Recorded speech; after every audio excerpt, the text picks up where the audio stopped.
चलिए नमस्कार सभी को। फिर आज हम लोग की दूसरी क्लास है। हम लोग इंट्रोडक्टरी क्लास हम लोग कर चुके हैं और आज हम लोग दूसरी क्लास में अपना टॉपिक स्टार्ट करेंगे। तो आप सभी का स्वागत है इंजीनियर्स प्लेटफॉर्म पर।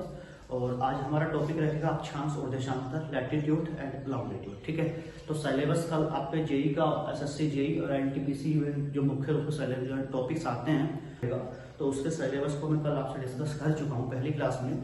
ठीक है, तो आज हम लोगों का जो सेकंड क्लास है, आज हम लोग टॉपिक स्टार्ट करेंगे आपका लैटिट्यूड एंड लॉन्गिट्यूड। तो चलिए समझते हैं लैटिट्यूड एंड लॉन्गिट्यूड होते क्या होते हैं। वही अक्षांश और देशांतर, जरा इनको जान लेते हैं। लैटिट्यूड एंड लॉन्गिट्यूड, देखो जिसको हम बोलेंगे अक्षांश और देशांतर।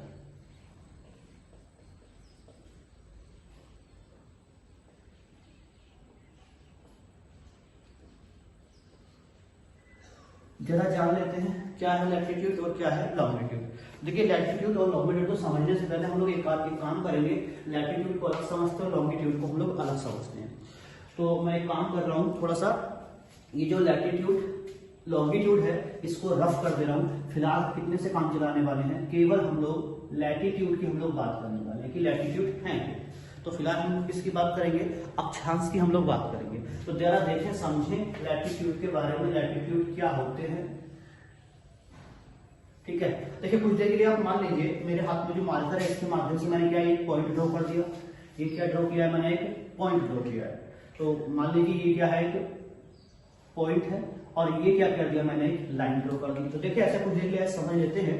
ये जो लाइन है हॉरिजॉन्टल लाइन है, इस लाइन के माध्यम से आप कोई भी पॉइंट ड्रॉ नहीं कर सकते, लेकिन इस पॉइंट से क्या है आप एक लाइन ड्रॉ कर सकते हो।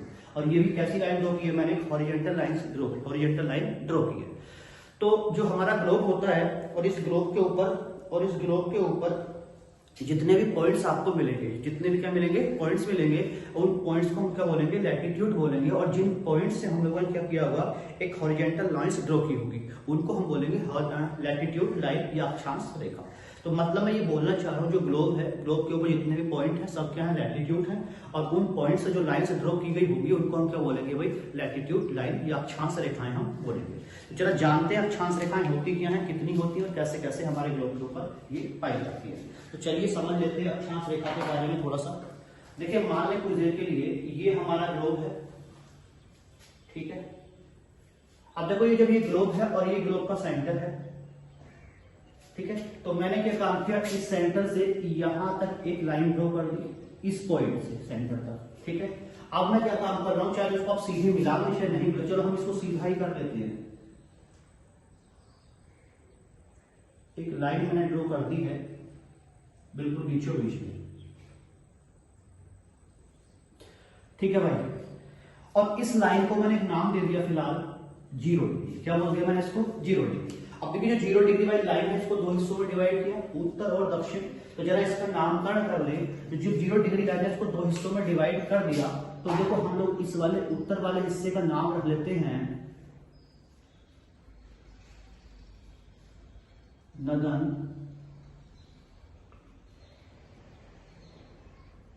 हेमिस्फीयर। इसको हम बोल देंगे उत्तरी गोलार्ध। ऐसे ही यहां पे आ जाते हैं इस वाले क्षेत्र में, इसको हम लोग बोल देते हैं,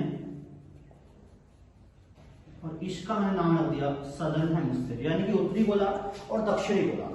अब देखिए उत्तरी गोलार्ध दक्षिणी गोलार्ध की बात की, कुछ देर में फिर से बोर्ड पे ध्यान दिया, मान लें कुछ देर के लिए ये क्या है हमारा सेंटर है।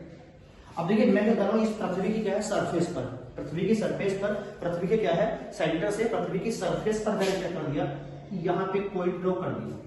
और मैंने इस पॉइंट से क्या कर दिया, एक एंगुलर लाइन यानी कि एक एंगल ड्रॉ कर दिया, कोणीय दूरी खींचते हुए एंगल बना दिया। और मान लेते हैं ये मैंने एंगल ड्रॉ कर दिया 1 डिग्री का। ठीक है, तो ऐसे ही अब जब मैं इसको 1 डिग्री का एंगल ड्रॉ किया, तो अब मैं क्या करूंगा, जिस पॉइंट से इस एंगल को ड्रॉ किया था यहीं से एक सीधी रेखा मैंने यानी कि हॉरिजॉन्टल लाइन खींच ली। ऐसे ही मैं अगले एंगल की बात करता हूं, मैं यहां से भी एक एंगल ड्रॉ कर लेता हूं। ठीक है, इस तरह से। और फिर यहां से भी क्या करूंगा, मैंने एक लाइन ड्रॉ कर दी। तो देखिए हमारी अर्थ जो है, इस अर्थ की सरफेस पर जितनी भी क्या पृथ्वी की सरफेस के क्या है पैरेलल, जो एंगुलर लाइंस, जो कोणीय दूरी खींची गई और उन्हीं कोण से क्या है जो समानांतर यानी कि पैरेलल लाइन खींची गई है, उन्हीं लाइंस को हम लोग क्या बोलते हैं, अक्षांश रेखाएं बोलते हैं। और इन अक्षांश रेखाओं को जिस पॉइंट से ड्रॉ किया गया होगा इसी को हम क्या बोलेंगे, अक्षांश बोलेंगे। तो मान लीजिए 1 डिग्री का ही मैंने एंगल ड्रॉ किया है, तो फिर ये मैंने एंगल ड्रॉ और किया होगा 2 डिग्री का, फिर यहां से मैंने एक एंगल और खींचा होगा कितने डिग्री का, 3 डिग्री का, इस तरह से, और फिर एक पैरेलल लाइन ड्रॉ कर दी, हॉरिजॉन्टल लाइन मैंने खींच दी। अब ऐसे ही मैं एंगल ड्रॉ किए होंगे इस पूरी अर्थ पर, और यहाँ आते आते इस रीजन की बात करेंगे तो यहाँ पर एक क्या मिलेगा आपको, क्या मिलेगा आपको, एक समकोण मिलेगा, ठीक है। एक 90 डिग्री का एंगल आपको मिलेगा, और ये जो 90 डिग्री का एंगल यहाँ था इस पॉइंट से बनेगा, ये किस हेमिस्फीयर में बन रहा है आपका, नदर्न हेमिस्फीयर में बन रहा है, तो इसको मैं बोल देता हूँ 90 डिग्री नॉर्थ। तो देखिए बच्चे, ऐसे ही कुछ एंगल्स हम लोगों ने कहाँ पे ड्रॉ किए होंगे भाई, दक्षिणी गोलार्ध में ड्रॉ किए होंगे, सदर्न हेमिस्फीयर में भी सेम, तो यहाँ पे भी ऐसे ही बने होंगे। और फिर यहाँ पे भी जब हम एंगल से ड्रॉ करते हुए आए होंगे तो इस क्षेत्र में जो एंगल बना होगा कितना बना होगा भाई, 90 डिग्री साउथ बना होगा, ठीक है। तो ये जितनी भी लाइंस आपको हॉरिजॉन्टल लाइंस दिखाई देंगी सब क्या है, अक्षांश रेखाएं, सारी क्या है, ये अक्षांश रेखाएं हैं, लैटिट्यूड लाइन है। अब दूसरी बात करते हैं, लैटिट्यूड और लैटिट्यूड लाइंस होते कितनी है। तो देखिए सबसे दूसरी हम लोग बात करना चाह रहे हैं, जो हमारा ग्लोब है, इस ग्लोब के ऊपर टोटल लैटिट्यूड कितने, यानी कि कुल अक्षांश कितने होते हैं। और अक्षांश मैंने अभी आपको बताया क्या होते हैं, पॉइंट्स होते हैं। चलिए काउंट करते हैं, पहले नदर्न हेमिस्फीयर में काउंट कर लेते हैं, फिर सदर्न हेमिस्फीयर में हम लोग काउंट करेंगे। तो देखिए जरा आप काउंट करेंगे, 0 से ऊपर चलेंगे तो 1 2 3 4 5 6 7 8 9, और यहाँ तक करते करते कितने आए होंगे, 90 बने होंगे, है ना। तो यानी कि नदर्न हेमिस्फीयर में कितने पॉइंट्स हो गए, कितने अक्षांश हो गए, 90 हो गए। और वैसे ही सदर्न हेमिस्फीयर में सेम रहेंगे, कहाँ कितने रहेंगे, यहाँ तक 90, और 90 हो गए हमारे साहब 180, ठीक है। लेकिन अभी हम लोगों ने इस 0 डिग्री वाले को काउंट नहीं किया है, बीच वाले को काउंट नहीं किया है, तो हमने इसको भी तो काउंट करना पड़ेगा ना। तो इसमें मैं कितना और ऐड कर दूं, इसमें मैं एक और ऐड कर दूं, तो ये हमारा कितना हो गया भाई, ये हो गया 181। यानी कि जो हमारा ग्लोब होगा, इस ग्लोब के ऊपर टोटल 181 क्या होते हैं, लैटिट्यूड होते हैं, ठीक है। अब लैटिट्यूड की हम लोगों ने बात कर ली, जरा हम लोग ये भी बात कर ले, जो ग्लोब है, इस ग्लोब के ऊपर टोटल लैटिट्यूड भाई लाइंस कितनी है, अक्षांश रेखाएं कितनी है। और अक्षांश रेखा होने की 2 कंडीशन में आपको बताया, सबसे पहली बात उसको लैटिट्यूड से ड्रॉ किया गया हो, और दूसरी शर्त हमारी क्या थी, कैसी होनी चाहिए, ग्लोब के ऊपर एक हॉरिजॉन्टल लाइन होनी चाहिए। यही 2 कंडीशन, क्योंकि हम लोग ग्लोब पढ़ रहे हैं। चलो जरा जानते हैं, देखिए 90 नॉर्थ और 90 साउथ, इन 2 लैटिट्यूड को आप ध्यान से देखोगे तो आप पाओगे ये 2 वो लैटिट्यूड है जिनसे कोई भी लैटिट्यूड यानी कि लैटिट्यूड लाइन यानी कि अक्षांश रेखा ड्रॉ करना संभव नहीं है। क्यों? क्योंकि अक्षांश रेखाएं कहां पाई जाती है, ग्लोब पे पाई जाती है। तो अगर मैं यहां से कोई लाइन ड्रॉ करना स्टार्ट कोशिश करूं तो देखिए ये लाइन कहां जाएगी, ग्लोब के बाहर चली जाएगी। यानी कि हमारे ग्लोब पर 2, लेकिन बाकी जितने भी लैटिट्यूड्स हैं सबसे हम क्या कर सकते हैं, अक्षांश रेखाओं को हम क्या कर सकते हैं, ड्रॉ कर सकते हैं। तो हमारे ग्लोब पर 90 डिग्री नॉर्थ और 90 डिग्री साउथ, ये 2 ऐसे क्या है, अक्षांश हैं, 2 ऐसे लैटिट्यूड हैं जिनसे कोई भी अक्षांश रेखा खींचना संभव नहीं, खींचना संभव नहीं है। कौन से हो गए, यही दोनों हैं, इन्हीं से खींचना संभव नहीं है। तो अगर इन दोनों को हम बाहर कर दें तो हमको क्या मिल जाएंगी, अक्षांश रेखाएं मिल जाएंगी। तो देखिए इसमें से मैं कितना कम कर दे रहा हूं, इसमें से मैं 2 कम कर दे रहा हूं। 2 कौन सा कम किया, 90 नॉर्थ और 90 साउथ, जिनसे कोई लैटिट्यूड लाइन ड्रॉ करना पॉसिबल है ही नहीं। तो कितना बच जाता है, ये हमारा बच गया 179। यानी कि जो हमारा ग्लोब होता है, इस ग्लोब की टोटल 179 की होती है अक्षांश रेखाएं मिल गई हमको, लैटिट्यूड लाइंस, और टोटल लैटिट्यूड मिल गए। कोई एग्जाम में पूछ ले तो आप बता सकते हो। देखिए चूंकि हम लोग तो क्या पढ़ रहे हैं, ग्लोब पढ़ रहे हैं। देखिए ये जो व्हाइट बोर्ड आपको दिख रहा है, इसको मान लीजिए ये व्हाइट बोर्ड नहीं, आपको हमने क्या वर्ल्ड का एक मैप 2D मैप लगा हुआ है। जब ये 2D मैप है, इस ग्लोब को इस तरह से हम खोलेंगे, ठीक है, ओपन करेंगे तो 2D बन जाएगा।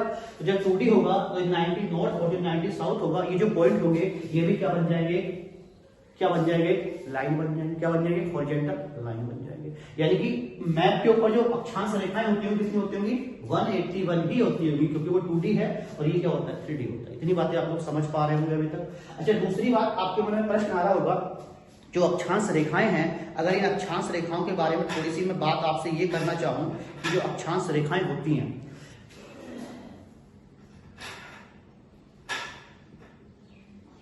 जो लैटिट्यूड लाइंस होंगी, अब जब इन लैटिट्यूड लाइंस को खींचा गया होगा तो इन अक्षांश रेखाओं के बीच में कुछ ना कुछ क्या डिस्टेंस रखी गई होगी, यानी कि ये वाली डिस्टेंस, यानी कि मैं बात कर रहा हूं कि दो अक्षांश रेखाओं के बीच में दूरी कितनी होती है, distance between two latitude line. तो देखिए दो अक्षांश रेखाओं के बीच में याद रखें 111 किलोमीटर की दूरी रखी जाती है, जिसको एग्जाम में कई बार पूछ लेते हैं कि अक्षांश रेखाओं के बीच की दूरी बताएं कितनी होती है, तो आपका आंसर हो जाएगा 111 किलोमीटर। दूसरी बात हम लोग कर लेते हैं, जब अक्षांश रेखाएं खींची गई है, देखिए ये तो डिस्टेंस की बात कर लिया, अब मैं बात कर रहा हूँ area between two latitude lines, यानी कि दो अक्षांश रेखाओं के बीच का क्षेत्रफल कितना होता है।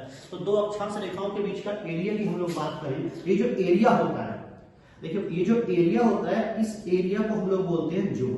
क्या बोलेंगे? जोन। जोन को ही हिंदी में हम लोग बोल देते हैं कटिंग। यानी कि आप याद रखेंगे कि दो अक्षांश रेखाओं के बीच की एरिया को, क्षेत्र को हम लोग क्या बोलते हैं? जोन बोलते हैं। और दो अक्षांश रेखाओं के बीच की दूरी को हम लोग क्या बोलते हैं भाई? हम लोग बोल देते हैं दूरी होती है 111 किलोमीटर। टोटल लैटिट्यूड पता लग गई, लाइंस पता लग गई, नदर्न हेमिस्फीयर को हम लोग जान लिए और दक्षिणी गोलार्ध को भी हम लोग जान लिए। चलिए जल्दी से आप लोग इसका स्क्रीनशॉट ले सकते हो, मैं इसको रफ कर रहा हूं, फिर थोड़ा सा और आगे हम लोग बात करते हैं। देखें जरा फिर से, मैं फिर से इस ग्लोब को ड्रॉ कर रहा हूं और थोड़ी सी बातें हम लोग बात करने वाले जो ग्लोब होता है, इस ग्लोब के ऊपर पाई जाने वाली मेजर लैटिट्यूड लाइन यानी कि प्रमुख अक्षांश रेखाएं कौन कौन सी हो सकती है नहीं होती है। तो देखिए 179 तो हमको पढ़ना है, लेकिन ग्लोब के ऊपर जितने भी प्रमुख अक्षांश रेखाएं हैं लैटिट्यूड लाइन से, उनको तो हम लोगों ने क्या करना पड़ेगा? पढ़ना ही पड़ेगा। तो चलिए जानते हैं ग्लोब के ऊपर कौन कौन सी मेजर लैटिट्यूड लाइन्स आपको मिलेंगी। देख लेते हैं जरा कौन कौन सी है भाई। तो फिर से मैं इस ग्लोब को ड्रॉ कर लेता हूँ बड़ा करके थोड़ा सा। ये फिर से हमारा ग्लोब हो गया। अब देखिए ये जो ग्लोब है, इसको फिर से मैं कितने हिस्सों में डिवाइड कर दिया भाई? ये कौन सी लाइन हो गई? 0 डिग्री वाली लाइन हो गई, जो इसको दो हिस्सों में डिवाइड करेगी। ठीक है, ये हो गई हमारी 0 डिग्री लाइन। अब देखो इस बार क्या करते हैं, हम इस 0 डिग्री लाइन का नाम एक रख लेते हैं, इसको हम लोग बोल देंगे भाई इक्वेटर। क्या बोलेंगे इसको? इक्वेटर। या हम लोग इसको बोल देते हैं विषुवत रेखा या भूमध्य रेखा भी इसको हम लोग बोल देंगे। ठीक है, और ऊपर आपको पता है नदर्न हेमिस्फीयर, नीचे क्या है? Southern hemisphere. तो सेम एक लाइन मैं और ड्रॉ कर दे रहा हूं यहां पर, और ये जो लाइन है इसका जो एंगल माना जाता है 23.5 नॉर्थ, क्योंकि नदर्न हेमिस्फीयर में इसको नॉर्थ बोल रहा हूं। और इस वाली लाइन का भी हम लोग नाम रख लेते हैं और इसको हम लोग बोलेंगे ट्रॉपिक ऑफ कैंसर, है ना। ये कौन सी हो गई? ट्रॉपिक ऑफ कैंसर, मतलब कर्क रेखा इसको हम लोग बोल देंगे। ऐसे ही हम लोग ऊपर चलेंगे, एक लाइन मैंने और ड्रॉ कर ली और ये एंगल होगा हमारा 66.5 डिग्री उत्तर, और इस वाली लाइन को हम लोग बोलेंगे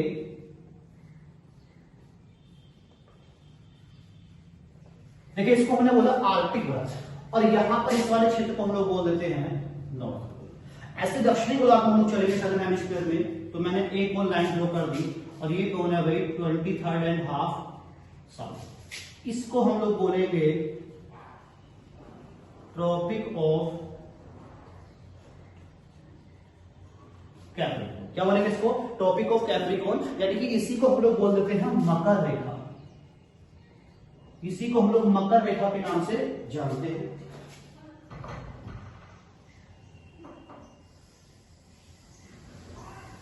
ठीक है, तो ये हो गई हमारी मकर रेखा। और वैसे ही सेम हम लोग एक लाइन और ड्रॉ कर देते हैं, इसके बारे में जरा जान लेते हैं। इस लाइन को हम लोग क्या बोलेंगे? तो ये जो लाइन है इसका मैंने एंगल रख दिया 66.5 दक्षिण, इसको हम लोग बोलेंगे अंटार्कटिक वृत्त।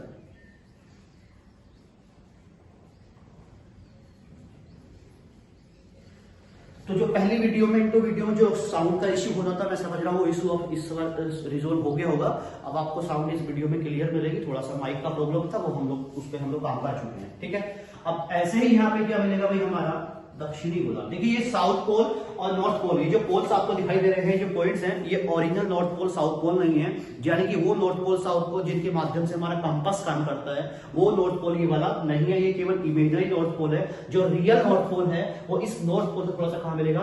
पश्चिम की ओर मिलेगा, वेस्ट की ओर मिलेगा, यानी कि कनाडा के ऊपर पाया जाता है। और ये क्योंकि पृथ्वी क्या टिल्टेड है, झुकी हुई है 23.5, तो ये जितने भी पॉइंट्स हैं, जितने भी लाइंस सब क्या है? एक इमेजिनरी लाइंस है। क्या है? काल्पनिक रेखाएं हैं। तो देखिए अभी हम लोगों ने कैप्रिकॉर्न की बात कर ली, कैंसर की बात कर लिया, आर्कटिक सर्कल देख लिया, अंटार्कटिक सर्कल देख लिया। अब मैंने आपसे बताया था 2 अक्षांश रेखाओं के बीच का, 2 लैटिट्यूड लाइन के बीच का जो एरिया होता है उसको हम लोग जोन बोलते हैं। क्या बोलते हैं? जोन बोलेंगे। तो जरा बात करते हैं, देखिए ये वाला रीजन आपको दिख रहा होगा, तो ट्रॉपिक ऑफ कैंसर से लेकर ट्रॉपिक ऑफ कैप्रिकॉर्न यानी कि इक्वेटर 23.5 नॉर्थ और 23.5 साउथ का जो क्षेत्र होता है, ये वाला रीजन, इस वाले को हम लोग बोलते हैं ट्रॉपिकल जोन। इसको हम लोग बोलेंगे ट्रॉपिकल जोन, और ट्रॉपिकल जोन को हिंदी में हम लोग बोलते हैं उष्ण कटिबंध। तो अभी आप लोगों को उष्ण कटिबंध का मतलब पता समझ में आ गया होगा क्या होता है उष्ण कटिबंध, यानी कि कर्क रेखा और मकर रेखा के बीच का जो रीजन होता है उसको क्या बोलते हैं? उष्ण कटिबंध बोलते हैं। इसके बाद हम लोग ऊपर की ओर चलते हैं और हम लोग बात करते हैं किसकी? 23.5 से 6.5 उत्तर और दक्षिण, ये और ये वाला रीजन। तो इस रीजन को हम लोग बोलते हैं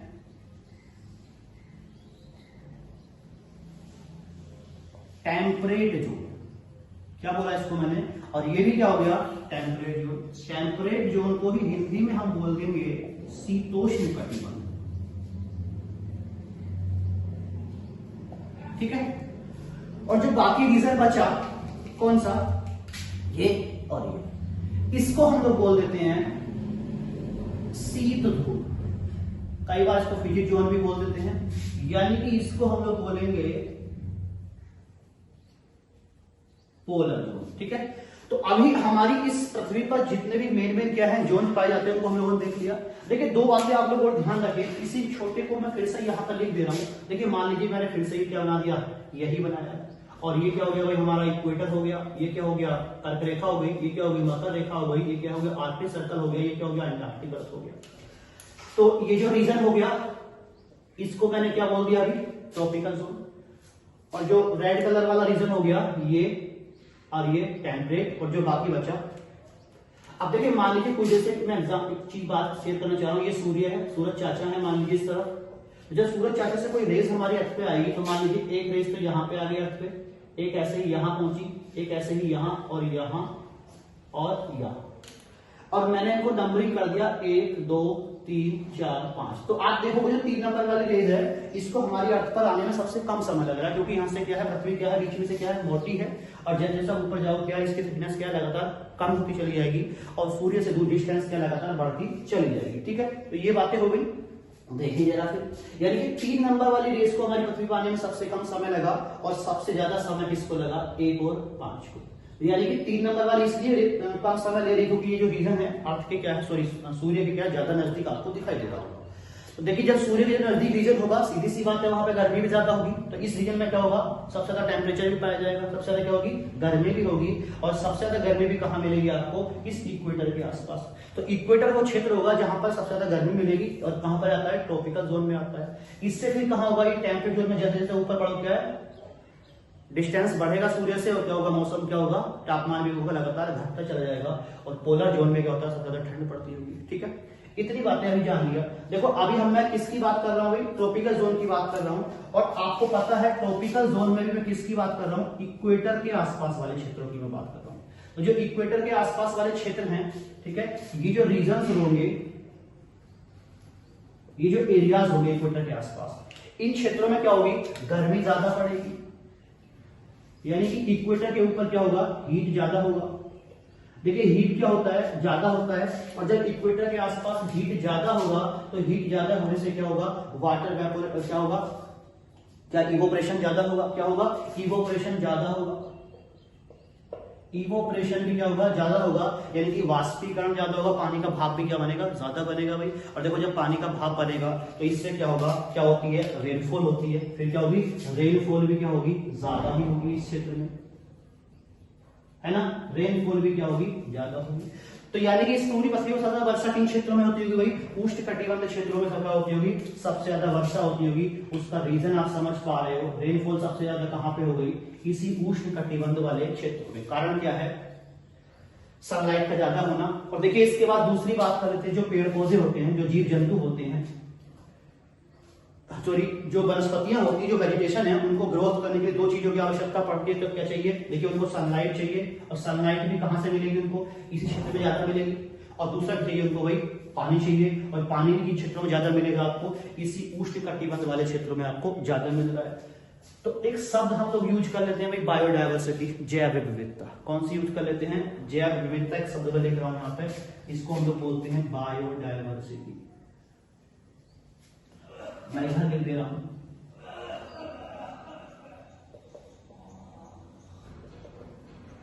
कौन सा शब्द लिखा मैंने, बायोडायवर्सिटी शब्द लिखा है मैंने, हिंदी में इसको बोल देंगे जैव विविधता। अब सबसे पहली बात तो बायोडायवर्सिटी होता क्या है, ब्रीफली हम लोग समझ लेते हैं क्या होता है बायोडायवर्सिटी। देखो भाई ऐसे मान लो, सबसे पहली बात मान लीजिए कोई क्या है, पेड़ है, ठीक है, और आप लोगों ने अमेजोन फॉरेस्ट का भी नाम सुना होगा। मैं लिख दे रहा हूं फिर से जगह को, आपको रिमाइंड रहेगा मैं किसकी बात कर रहा हूं, अमेजोन फॉरेस्ट, या यहीं पे लिख लेते हैं अमेजोन फॉरेस्ट।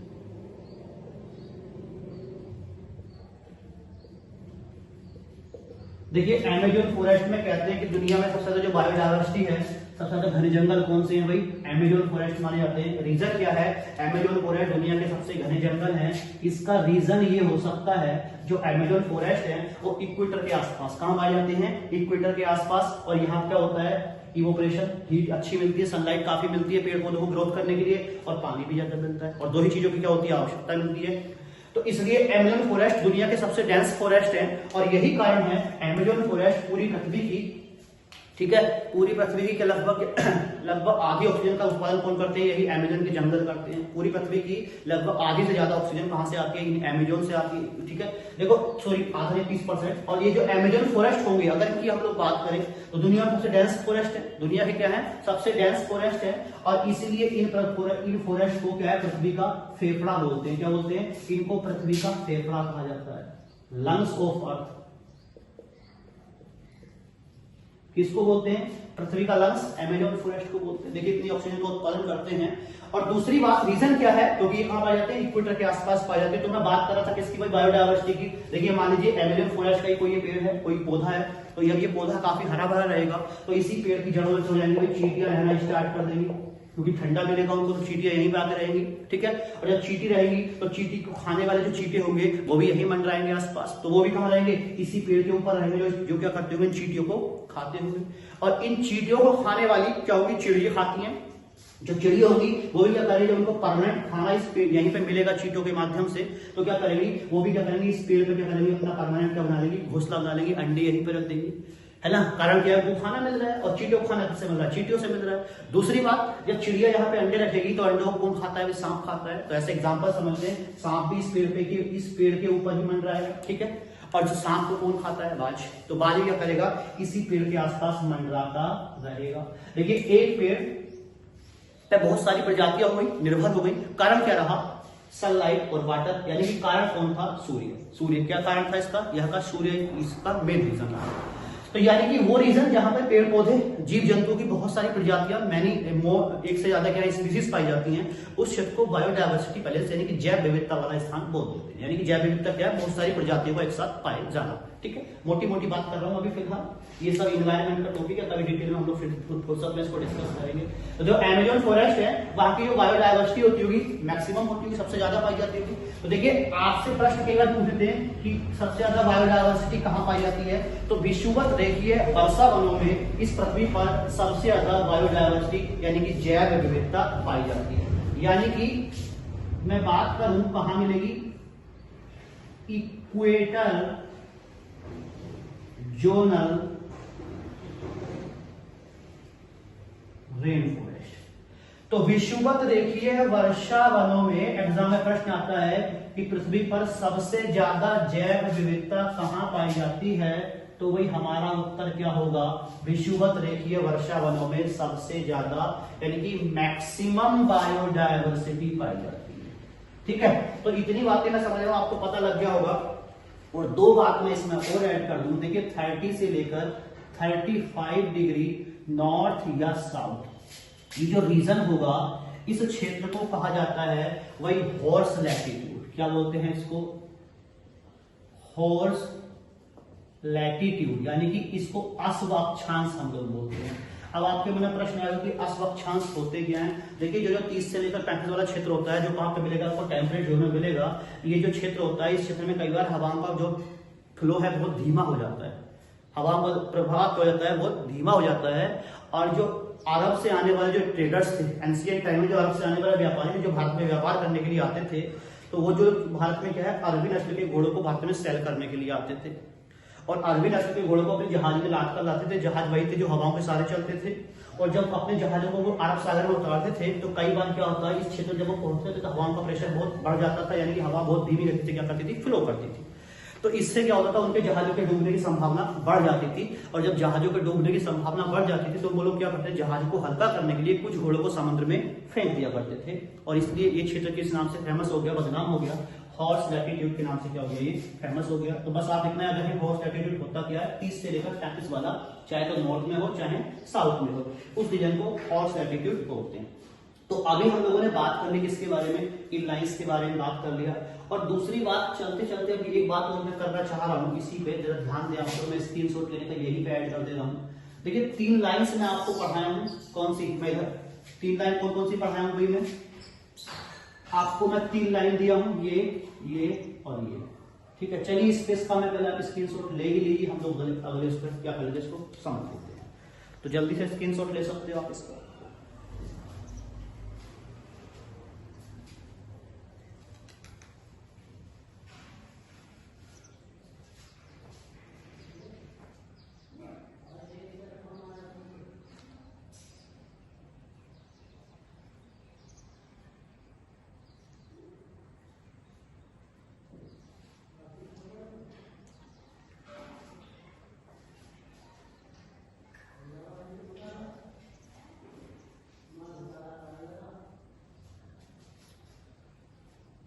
चले मैं इसको रफ कर देता हूं, थोड़ी सी हम लोग और बात कर लेते हैं कुछ।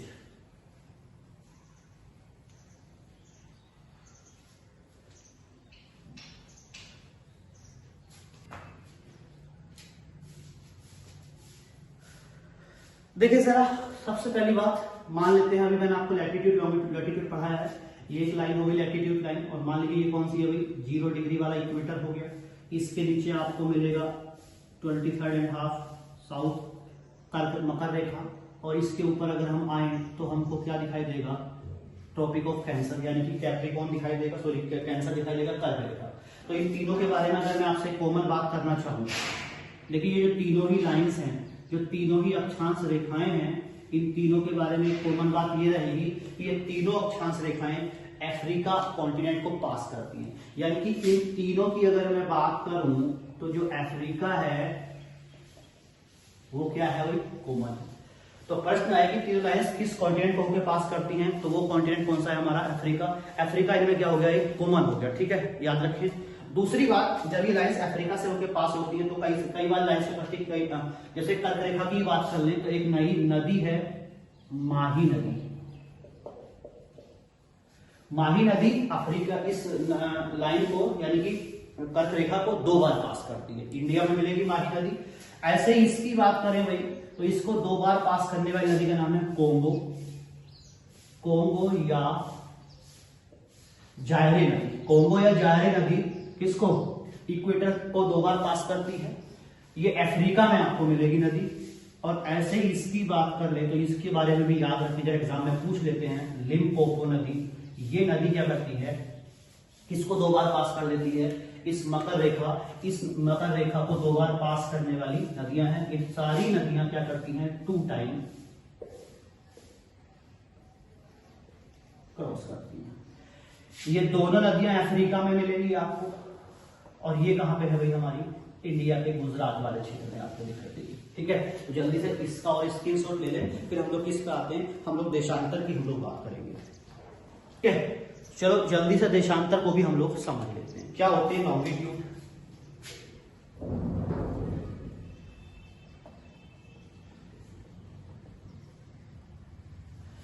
देखिए फिर से हमारा ग्लोब है,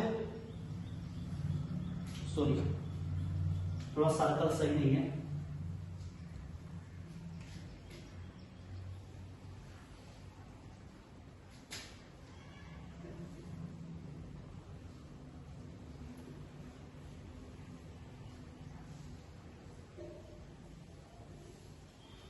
ठीक है। अब सर्कल के सेंटर में हमको कौन सी रेखा मिलेगी भाई? ये इक्वेटर हो गया हमारा। क्या हो गया हमारा? इक्वेटर। आपको पता है ये इक्वेटर है और इस तरफ हम लोग पहले पढ़ चुके, क्या मिलेगा आपको? नॉर्थ पोल हम लोगों ने डिस्कस किया, और यहीं पे क्या मिलेगा भाई? South pole. देखिए जितनी भी हॉरिजॉन्टल लाइंस होती हैं इक्वेटर के ऊपर सारी क्या है?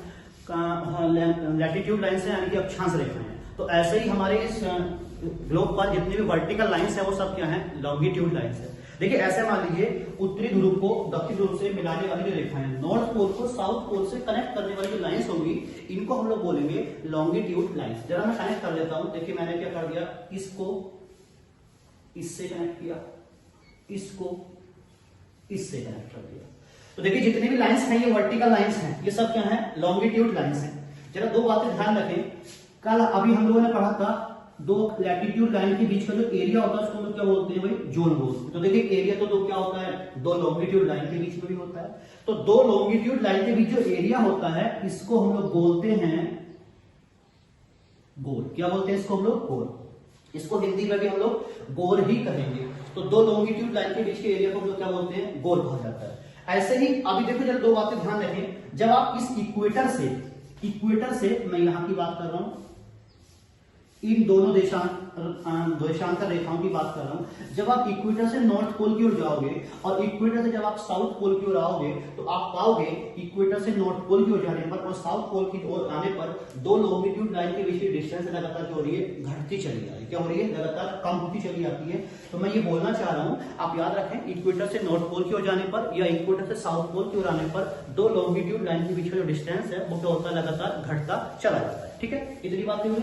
और यानी कि मैक्सिमम डिस्टेंस कहां पे होती है? इक्वेटर के ऊपर क्या होती है? Maximum distance. और ये जो डिस्टेंस होती है ये होती है 111.3 किलोमीटर।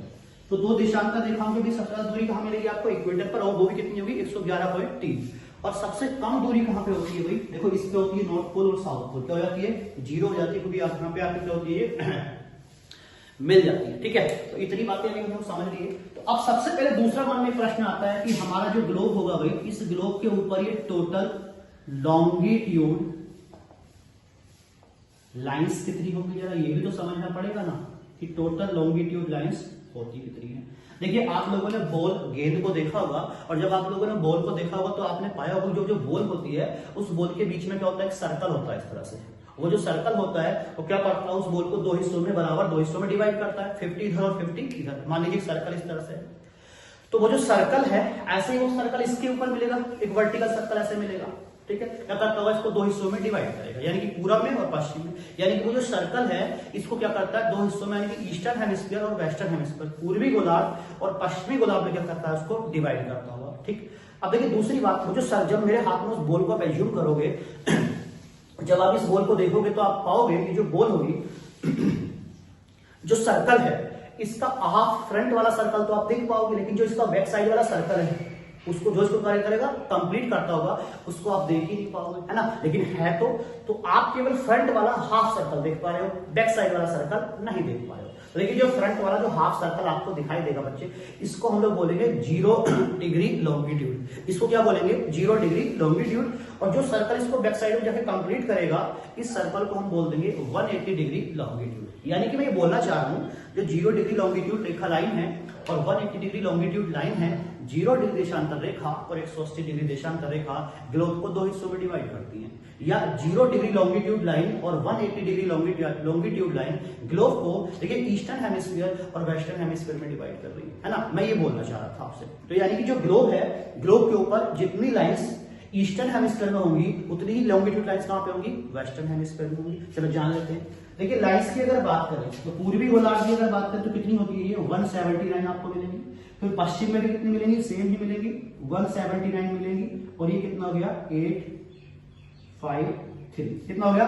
358। लेकिन अभी इसमें हम लोगों ने क्या है? फ्रंट वाले हाफ 0 डिग्री को नहीं ऐड किया है और बैक वाले 180 को भी हम लोगों ने ऐड नहीं किया है, तो उनको भी तो ऐड करना पड़ेगा ना। तो इसमें मैं कितना और ऐड कर दूं भाई? 2 में ऐड कर दिया। 2 कौन सा ऐड कर दिया? फ्रंट वाला 0 डिग्री लॉन्गिट्यूड और बैक साइड वाला कौन सा भाई? जिसको कंप्लीट करेगा 180 डिग्री देशांतर रेखा। और इस तरह से कितनी हो गई भाई? 360। यानी कि जो हमारा ग्लोब होता है कितनी देशांतर रेखाएं होती है? 360। और इन 360 में भी ये 2 क्या है, प्रमुख देशांतर रेखाएं, मेजर लॉन्गिट्यूड लाइंस हैं। तो जरा इन दोनों लाइंस के बारे में भी क्या करेंगे हम लोग बात कर लेते हैं कि जो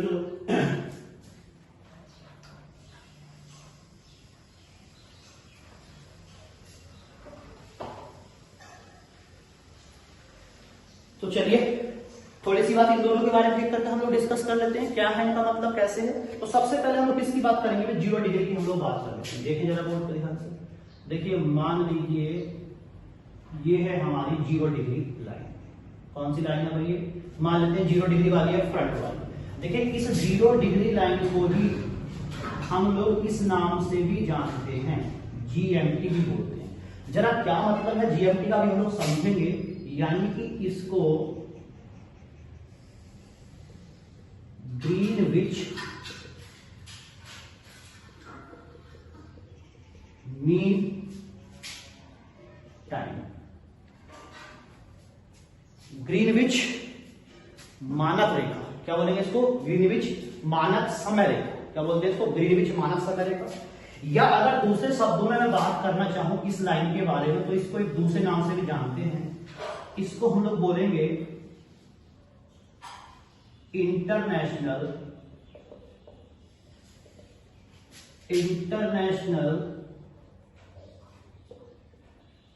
टाइमलाइन, क्या बोलेंगे इसको, इंटरनेशनल टाइमलाइन। या इसको हम लोग एक और नाम से भी जानते हैं, इसको हम लोग बोल देते हैं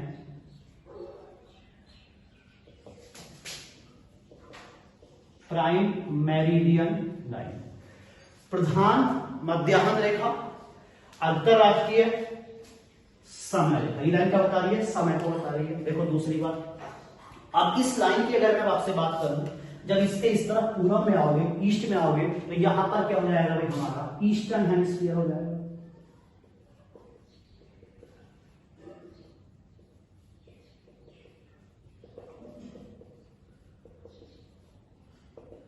क्या हो गया यहां पर बच्चे, यहां पर हो गया भाई हमारा कौन सा गोलार्ध, पूर्वी गोलार्ध, ठीक है। और जब इस तरफ आप आओगे तो इस तरफ आपको मिलेगा वेस्टर्न हेमिस्फीयर, यहां पर क्या हो गया, पश्चिमी गोलार्ध। तो उधर पूर्वी गोलार्ध हो गया और इधर क्या हो गया, पश्चिमी गोलार्ध हो गया। देखिए पूर्वी गोलार्ध में जाने पर जो क्या होगा, उधर हम आएंगे, क्योंकि क्या बताती है, टाइम बताती है, जो टाइम होगा यहाँ पर क्या होगा, बढ़ेगा, प्लस होगा, और पश्चिमी गोलार्ध में आने का समय क्या होता है, घटता चला जाता है। तो सबसे पहले बात GMT, देखिए लंदन में जगह है ग्रीनविच नाम की ऑब्जर्वेटरी है, तो इसी ग्रीनविच ऑब्जर्वेटरी से क्या है, इस लाइन को क्या किया गया था, तय किया गया था, ठीक है। यानी कि ये जो लाइन को इसको ड्रॉ किया गया, 0 डिग्री लॉन्गिट्यूड को जब खींचा गया, तो इसका नाम रख दिया गया अंतरराष्ट्रीय समय रेखा, यानी कि प्रधान मध्याह्न रेखा। इसको अगर बोर्ड को व्हाइट बोर्ड पर एक मैप मान लो, तो इस व्हाइट बोर्ड के सेंटर में जो लाइन आपको मिलेगी, जो वर्टिकल लाइन मिलेगी, उसका नाम क्या होगा, 0 डिग्री लाइन। क्योंकि इसको कहां से ड्रॉ किया गया और कहां, ग्रीनविच ऑब्जर्वेटरी से ड्रॉ किया गया, और ये क्या है, उसी ग्रीनविच नाम की ऑब्जर्वेटरी को पास करते हुए वहीं से इसको खींचा गया, तो इसका नाम क्या कर गया, GMT या ग्रीनविच मीन टाइम, ग्रीनविच मानक रेखा इसको बोल दिया गया, ठीक है। ग्रीनविच मानक रेखा इसको बोला गया। तो अभी इतनी बातें हो गई, अब आपके मन में प्रश्न आएगा, ये पूर्वी गोलार्ध में प्लस और ये क्या है, माइनस का चक्कर है, जरा समझ लेते हैं।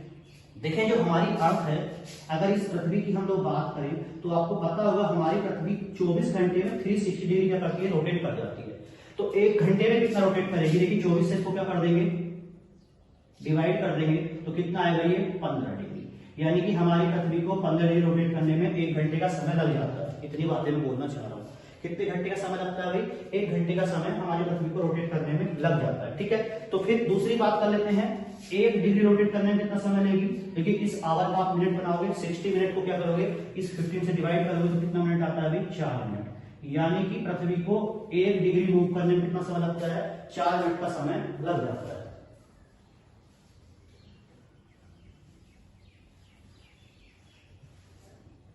ठीक है। अब देखिए GMT को आपको पता होगा, जो इंडिया का समय है GMT 5.5 घंटे हम लोग आगे चलते हैं। और GMT कहां पर है, देखिए GMT कहां पर है, लंदन में है। कहां पे है ग्रीनविच, लंदन में है। तो यानी कि हम लोग लंदन से 5.5 घंटे आगे हैं। आगे का मतलब प्लस, आगे का मतलब क्या हो गया, हम कहां पे होंगे भाई, ईस्टर्न हेमिस्फीयर में हम लोग रहते होंगे। जो इंडिया है इसकी अगर मैं बात करूं तो किस गोलार्ध में होंगे हम लोग? ईस्टर्न हेमिस्फीयर में। और ईस्टर्न हेमिस्फीयर में होने के बाद हम लोग की अगर बात करें तो इससे कितने घंटे आगे होंगे? 5.5 घंटे हम लोग आगे। किससे? जीएमटी से। जीएमटी से हम लोग 5.5 घंटे आगे हैं तो ईस्टर्न हेमिस्फीयर में है। तो देखिए मान लीजिए अगर जीएमटी जब हम लोग 5.5 घंटे आगे, और जीएमटी कहां पर आता है? लंदन में है, ग्रीनविच। तो जीएमटी का समय तो आपको पता हो या ना पता हो, आप पता कर सकते हो। आप अपनी घड़ी देखो और क्या कर लीजिए, अपने जीएमटी क्या कर लीजिए, आप तय कर लीजिए 5.5 घंटा पीछे हट जाइए। देखिए जहां जब मैं वीडियो रिकॉर्ड कर रहा हूँ इस समय सुबह के 6 AM हो रहे हैं। इस समय इंडिया में क्या हो रहा है? सुबह के 6 AM हो रहे हैं जिस समय वीडियो को मैं रिकॉर्ड कर रहा हूँ। सुबह के 6 बजे हुए हैं। अब 6 बजे हो तो बताओ लंदन में कितना समय हो रहा होगा? क्या करना है लोगों को? 5.5 घंटे का हो जाना है, पीछे हट जाना है। देखिए 6 के बाद 5 4 3 2 1 और आधा घंटा और पीछे हटेंगे हम लोग कितना? 12:30। यानी कि इस समय लंदन में यानी ग्रीनविच पे कितना समय हो रहा होगा? रात के 12:30 बज रहे होंगे, यानी कि 12:30 AM वहां पे हो रहे होंगे। 12:30 AM इस समय क्या हो रहा होगा? वहां पे समय हो रहा होगा। देखिए आप लोगों ने समय निकाल दिया। तो कोई जीएमटी का समय आपको बताए ना या ना बताए, आप फिर भी पता आसानी से कर ही सकते हो। चलिए फिर भी मान लेते हैं, क्वेश्चन नोट कर लेते हैं, एक क्वेश्चन सोल्व कर लेते हैं।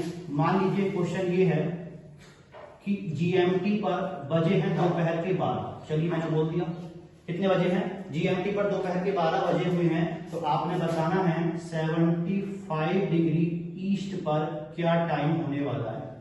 देखिए कुछ नहीं करना है आपको, यहाँ पर टाइम निकालना है। तो सबसे पहली बात तो जो ये लोकेशन दी है, इस लोकेशन का क्या बना गया? आवर बना गया। और आपको पता है 15 डिग्री बराबर 1 घंटा होता है, मैं बता चुका हूँ आपको।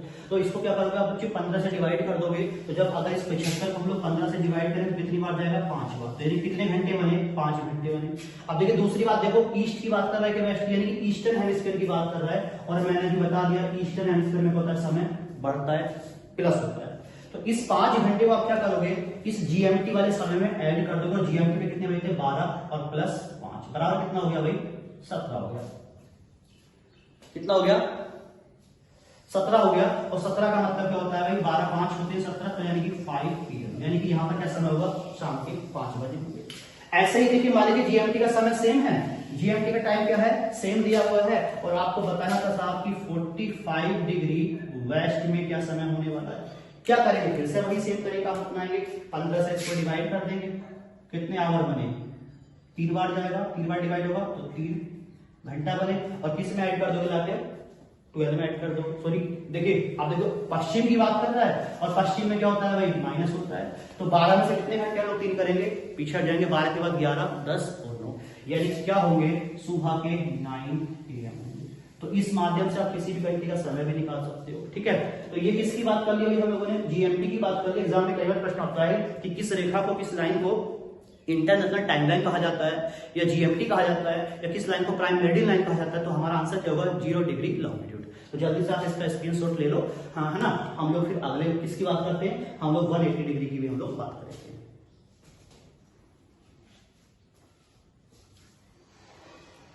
देखिए जल्दी से दूसरी वाले की बात कर लेते हैं, इसके बारे में 180 के बारे में हम लोग बात कर लेते हैं।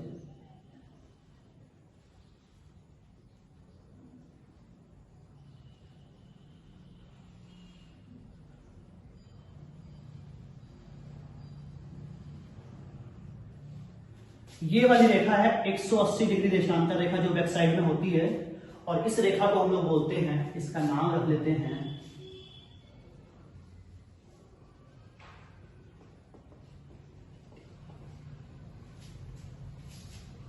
International date line. इसको मैंने क्या नाम दे दिया? अब देखिए ये रेखा क्या बताएगी भाई? तारीख बताती होगी, है ना। अब ईस्टर्न हेमिस्फीयर और वेस्टर्न हेमिस्फीयर की बात करें तो उल्टे हो जाएंगे। इधर क्या हो जाएगा? देखिए बैक साइड वाली है तो इधर क्या हो जाएगा? वेस्टर्न हेमिस्फीयर, और इधर क्या हो जाएगा? ईस्टर्न हेमिस्फीयर हो जाएगा। ठीक है, तो इस तरफ क्या हो गया भाई? इधर की अगर मैं बात करूं आपसे तो इस तरफ आपको मिलेगा ईस्टर्न हेमिस्फीयर।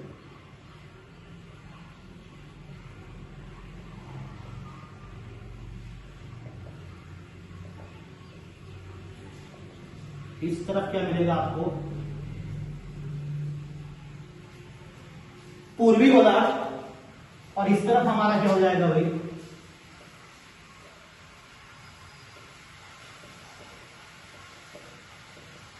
वेस्टर्न हेमिस्फीयर,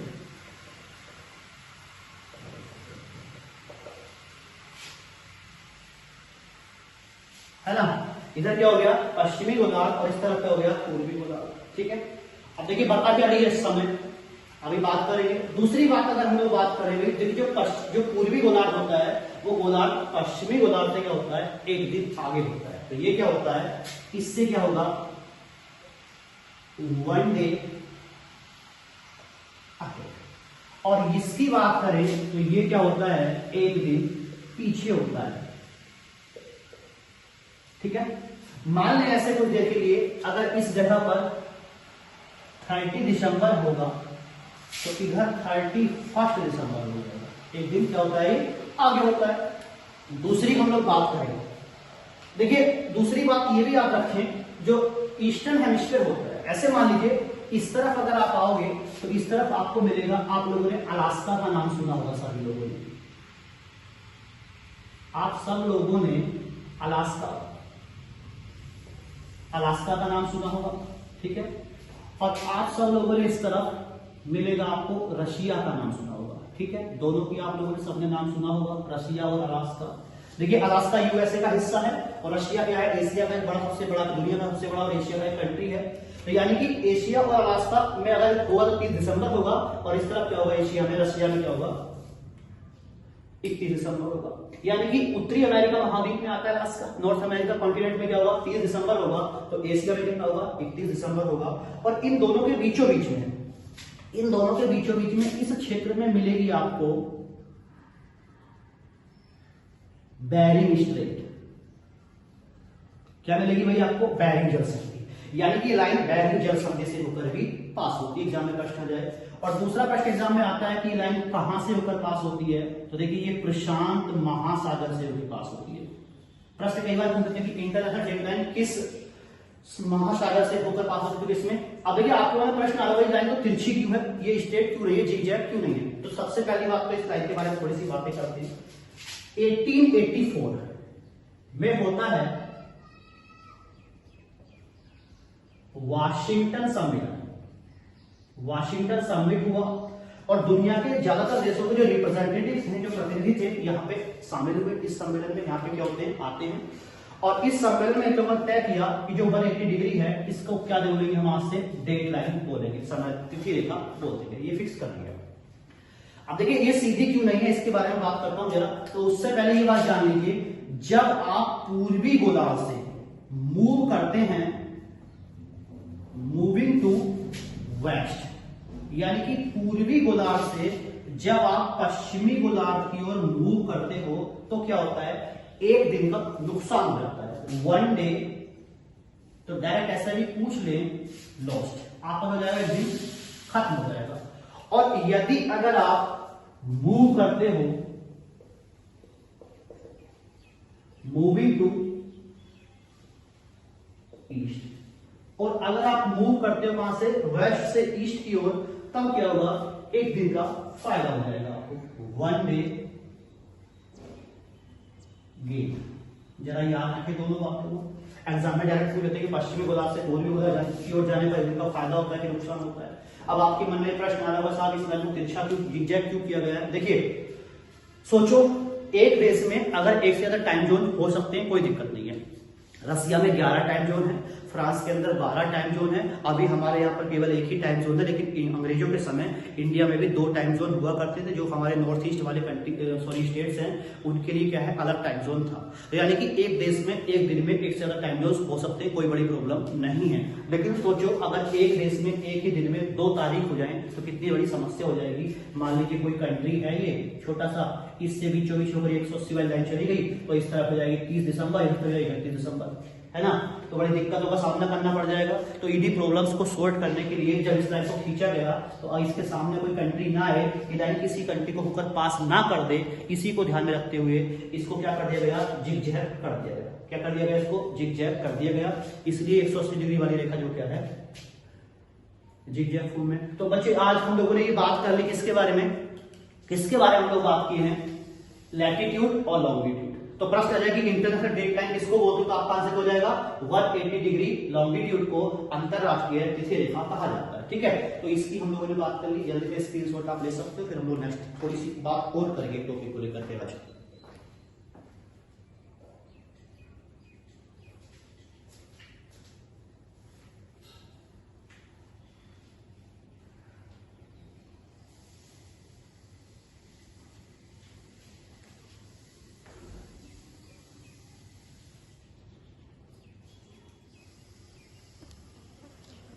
तो चलिए मैं समझ रहा हूं स्क्रीनशॉट ले लिया है आपने, मैं इसको रफ कर दे रहा हूं जल्दी से।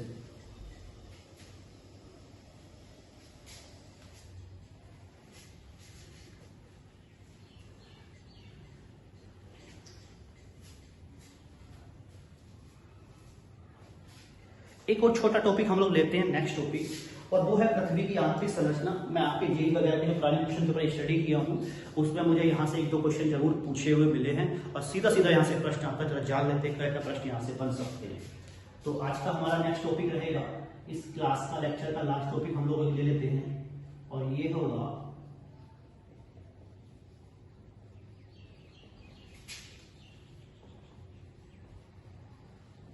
इंटरनल स्ट्रक्चर ऑफ दी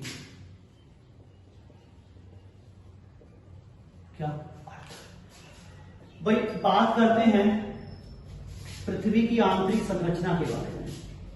जरा आप लोग बोर्ड पे फोकस करें कुछ देर के लिए। ठीक है, कैसी है हमारी अर्थ अंदर से।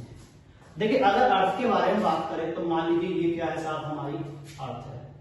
अब देखो, चाहे तो, और ये क्या है हमारी अर्थ का सेंटर है, चाहे तो पृथ्वी हो चाहे तरबूज हो, वाटरमेलन आप लोगों ने खाया होगा, दोनों की कंडीशन सेम सी है। देखो, तरबूज को भी खाने से पहले उसको भी आप बाहर से देख के पता नहीं कर सकते हो अंदर से कैसा निकलेगा, और ना ही उसको सूंघ के आप बता सकते हो कि अंदर से कैसा है। तो सेम स्थिति हमारी अर्थ के साथ भी है। तो पृथ्वी को आप बाहर से देख कर नहीं बता सकते कैसा है, या उसको सूंघ कर भी आप नहीं पता कर सकते हो कैसा है। तो ऐसे जब हम लोग तरबूज खाते हैं तो उसको चेक करने के लिए उसमें से एक पीस काट कर बाहर निकाल देते हैं। तो मैं भी क्या काम करूं, अगर इस अर्थ के सेंटर से ये वाला एक हिस्सा उठा के बाहर रख लूं, क्या कर लूं, बाहर रख लूं, और हम इसकी स्टडी कर लें तो शायद हम बता सकते हैं अर्थ हमारी अंदर से कैसी है। तो सबसे पहली बात तो यही है, जो हमारी अर्थ है, इस अर्थ की जो रेडियस है वो ये है 6378 किलोमीटर लगभग। देखिए, हम लोग किलोमीटर में ही बात करेंगे। तो प्रश्न आ सकता है कि साहब इसको तो बाहर निकालना पॉसिबल है नहीं, तो फिर हम कैसे बताएंगे हमारी अर्थ अंदर से ऐसी है या वैसी है। देखिए, ऐसे मान जैसे तरबूज है, 3 लेयर्स होती है, बाहर ग्रीन मिलेगा, अंदर व्हाइट मिलेगा, फिर क्या मिलेगा, रेड मिलेगा। ऐसी हमारी अर्थ का सिस्टम है, 3 लेयर्स मिलेगी। तो सबसे पहले आपका मन प्रश्न आएगा कि हम कैसे जाने कि हमारी अर्थ अंदर से ऐसी है या वैसी है। तो क्या करिए, आप अंदर जाइए, अर्थ में खुदाई करिए।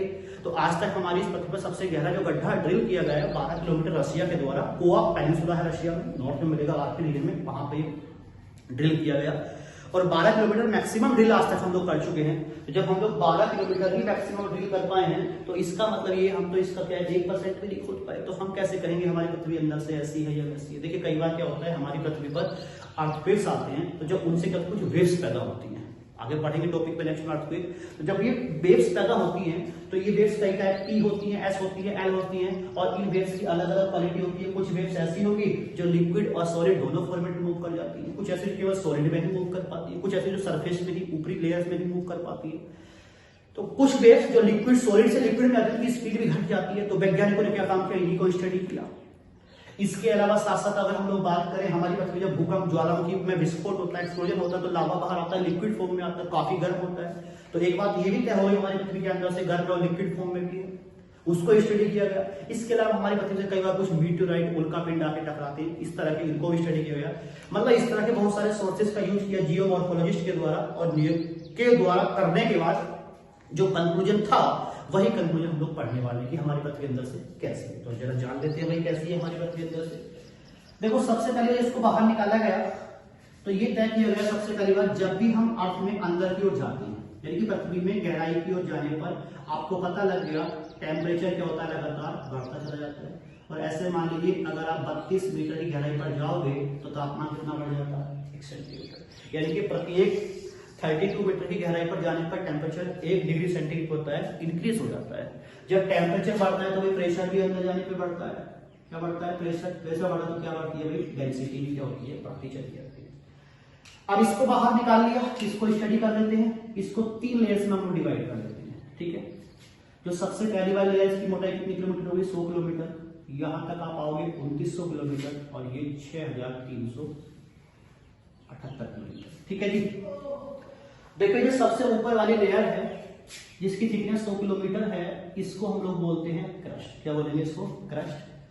इस वाली लेयर को हम लोग बोलेंगे, इसको हम लोग नाम दिया इन लोगों ने मेंटल, और इसको हम लोग बोलेंगे कोर। क्रस्ट, मेंटल, कोर में 3 हिस्सों में डिवाइड किया। देखिए इसके बाद एक वैज्ञानिक हुए और इनका नाम है, बात आती साहब इस जो हमारी ये अर्थ है इसका केमिकल कंपोजिशन क्या होगा, रासायनिक संगठन के बारे में लोगों ने पूछा, केमिकल कंपोजिशन। तो इसका जो केमिकल कंपोजिशन था वो दिया गया, एक व्यक्ति थे, इनका नाम है एडवर्ड सुइस। तो इन्होंने इसके केमिकल कंपोजिशन के बारे में बताया, और क्या बताया, एडवर्ड स्विस ने जो क्रस्ट थी इसका नाम रख दिया सीआर। मेंटल का नाम रखा इन्होंने सीमा, ठीक है, क्या नाम रखा, सीमा, और इसका नाम इन्होंने रखा नीफे। यानी कि स्विस ये बोलना चाह रहा था जो क्रस्ट है वो सिलिका और एल्यूमिनियम से मिलकर बनी है, जो मेंटल है वो सिलिका और मैग्नीशियम से मिलकर बनी है, और जो कोर है वो निकिल और फेरस से मिलकर बनी है। देखिए निकिल हो या फेरस, जिसको आयरन हम बोलेंगे, ये सब क्या है, भारी धातु में, क्या है, हैवी मटेरियल्स है। और वही पानी से भरी बाल्टी में अगर आपको रेत को गिरा देते हो, उसको पानी को चलाते हो तो रेत क्या होता है, इकट्ठा हो जाता है। तो ऐसे पृथ्वी का सिस्टम है, तो पृथ्वी में भारी धातु कहाँ पाई जाती है, कोर में ही पाई जाती है। तो आपसे प्रश्न है कि हमारी अर्थ में सबसे भारी धातु कहाँ मिलेगी, आपको कोर में ही मिलेगी, ठीक है। इतनी बातें स्पष्ट हो गई। जब इतनी बातें स्पष्ट हो गई तो इसको हम लोग क्या करेंगे, थोड़ा सा इसको और थोड़ा सा डीपली स्टडी करते हैं। किसको, इसी अर्थ। ये तो बेसिक बातें कर ली, थोड़ा सा और डीपली चलते हैं हम लोग, अगर स्टडी कर लेते हैं। देखिए मान लें फिर से कुछ देर के लिए, फिर से इसको थोड़ा बड़ा करके ड्रॉ कर लेता हूं, है ना। ये लेयर कौन सी हो गई, आपको पता है, अभी हम लोग पढ़ चुके हैं, कितनी, 100 किलोमीटर पे है। क्रस्ट की बात किया, ये क्या हो गया अभी 2900 किलोमीटर तक, मेंटल हो गया, और 6378 तक हमारा क्या हो जाएगा, ये हमारा कोर हो जाएगा।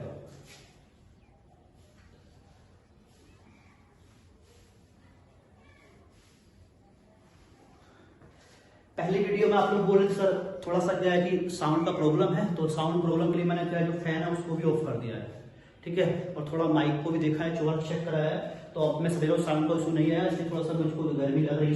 सुबह में क्लास रिकॉर्ड कर रहा हूँ मैं, सुबह में भी तब भी, ठीक है। चलिए छोड़ो, जो भी होना है, आप लोग तो केवल अपना सिलेबस को हमको डील करने से मतलब है, तो आप लोग अपना इसका ध्यान दें, ठीक। तो कोर, क्रस्ट हो गया, मेंटल हो गया, क्या हो गया, कोर हो गया। थोड़ा डिटेल में स्टडी करें। देखिए जो कोर है, जो हमारी कोर है, इस कोर के भी वैज्ञानिकों ने 2 हिस्से मान लिए हैं। कितने इस लेयर में डिवाइड किया, 2, 5150 किलोमीटर। तो यानी कि अगर कोर की बात करें तो ये वाली जो कोर हो गई, ये कौन सी हो गई, ये हो गई इनर कोर। इस वाले क्षेत्र को हम लोग क्या बोल देंगे,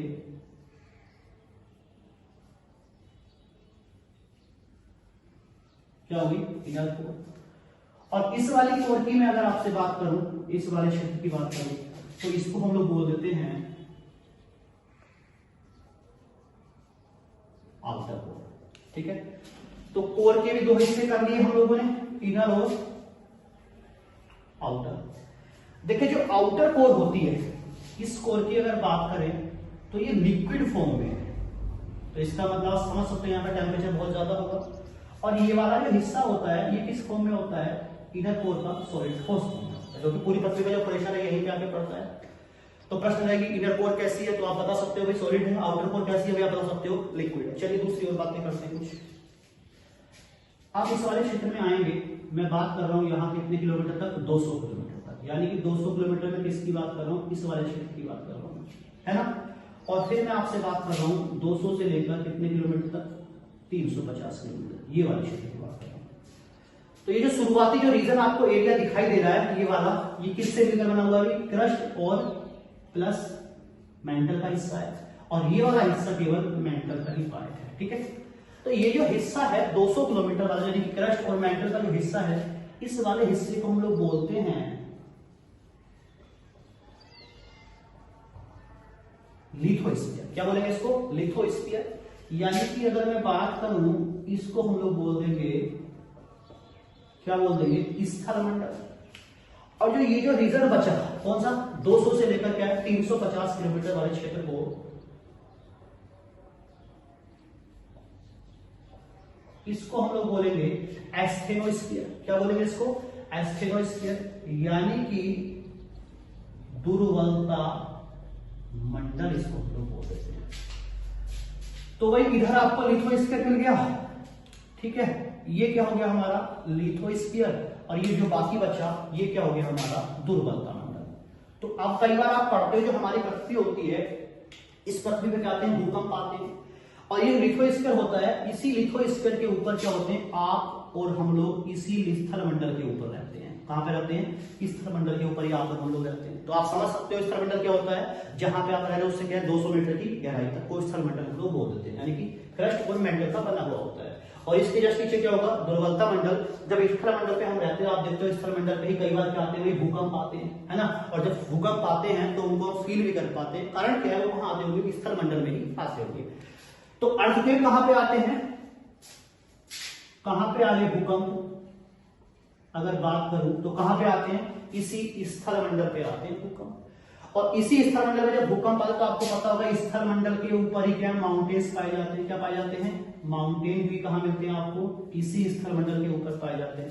और आपको पता है माउंटेन से कई बार क्या बाहर आता है? भाई लावा बाहर आता है। क्या बाहर आता है? लावा बाहर आता है। तो ये जो लावा होता है, लावा कहां से बाहर आता है? देखिए जो दुर्बलता मंडल होता है यही होता है लावा का सोर्स,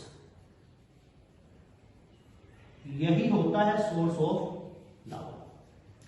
लावा क्या करेगा? यही को दुर्बलता मंडल को पास करते हुए स्थल मंडल निकलते हुए कहां से निकलेगा? बाहर निकलता है। चलिए जब लावा पढ़ेंगे अगले टॉपिक में हम लोग नेक्स्ट टॉपिक पे मिलेंगे इसके बाद, तो अर्थक्वेक को डिस्कस करेंगे अगली क्लास में हम लोग। और साथ साथ इसको डिस्कस करेंगे हम लोग, वोल्केनो को हम लोग डिस्कस करेंगे। तो वहां इनके बारे में विस्तार में हम लोग बातें करेंगे, क्यों आते हैं, क्या रीजन है, कैसे कैसे यहां से एग्जाम में क्वेश्चंस बनाए जाते हैं। ठीक है, इतनी बातें हो गई। तो स्थल मंडल पता लग गया। एक छोटा सा कंपैरिजन हम लोग और देख लेते हैं जरा। चलो देखिए एक तरफ बात कर लेते हैं द होल अर्थ, यानी किसके बारे में बात कर रहा हूं?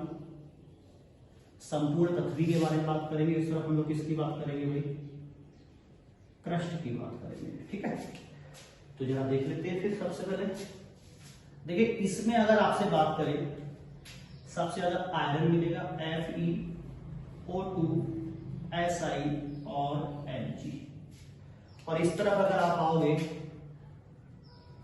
O2 Si Al एल्यूमिनियम और फेरस। देखिए जो यहां पे मात्रा है लगभग 35.5% आपको क्या मिलेगा? आयरन मिलेगा। और लगभग 30% आपको ये वाला मिलेगा आपको। और इधर अगर बात करें तो लगभग 46% क्या होता है? हमको मिलता है क्या है? ऑक्सीजन। और लगभग 27% क्या है? सिलिकॉन। देखिए आपसे प्रश्न आए, और ये यहां से डायरेक्ट एग्जाम में प्रश्न पूछा जाता है, तो आपसे प्रश्न आए जल्दी से पूछा जाए कि आप बताएं कि हमारी पृथ्वी में सबसे ज्यादा कौन सा एलिमेंट पाया जाता है, तो हमारा देखिए आंसर क्या होना चाहिए? आयरन पाया जाता है। फिर क्या होगा? ऑक्सीजन। और प्रश्न आए कि पृथ्वी की क्रस्ट में क्या पाया जाता है, तो आपका उत्तर क्या हो जाना होना चाहिए? देखिए ऑक्सीजन और सिलिका सबसे ज्यादा मात्रा पाई जाती है, इसलिए मैंने इनकी परसेंटेज भी लिख दिया हूं। और वहां की बात करें होल अर्थ की, तो क्या है? फेरस और ऑक्सीजन। ठीक है, तो यही एग्जाम में शुरुआती 2 एग्जाम में पूछ लिए जाते हैं, तो इसकी वजह को क्या कर दिया है? थोड़ा सा ऐड कर दिया। तो ये रहा क्या हमारा अर्थ का इंटरनल स्ट्रक्चर। आपके एग्जाम में यहां से डायरेक्ट आपको क्वेश्चन मिलता है। अगर यहां से कोई टॉपिक से अगर आपके ठीक है एग्जाम में क्वेश्चन बनेगा तो आपको यहां से भी एक क्वेश्चन आसानी से मिल जाएगा। तो देखिए आज के लिए हम लोग इतना रखेंगे। और एक छोटा सा आप लोगों से क्या एक विनम्र निवेदन है, अगर वीडियो आपको अच्छी लग जाए तो सबसे पहले आप लोग क्या करेंगे? अच्छी लगने के बाद भाई वीडियो को लाइक करिए। लाइक करने के बाद वीडियो को क्या करें? आप लोग शेयर करें। और इसी के साथ साथ अगर कोई अच्छा लगे तो चैनल को सब्सक्राइब करें। तो इस तरह की वीडियो हम लोग नेक्स्ट सीरीज में हम लोग लाते रहेंगे। पूरा ज्योग्राफी हम लोग इस तरह से ही क्या करेंगे? टू द पॉइंट हम लोग बात करते रहेंगे। तो जो आपका जेईई का जो सिलेबस है, जो भी एग्जाम में टॉपिक्स बनेंगे, आपका विश्वास करिए आपके यहीं से क्वेश्चन बन जाए, क्योंकि आपके पुराने क्वेश्चन पेपर लगातार मैं स्टडी कर रहा हूँ। और स्टडी करने के बाद जहां तक संभव है मैं कोशिश कर रहा हूँ कोई भी क्वेश्चन ना छूटे। ठीक है, तो आज के लिए इतना रखते हैं, नेक्स्ट वीडियो में मिलते हैं अगले टॉपिक के साथ। चलिए, जब तक के लिए आपको गुड लक।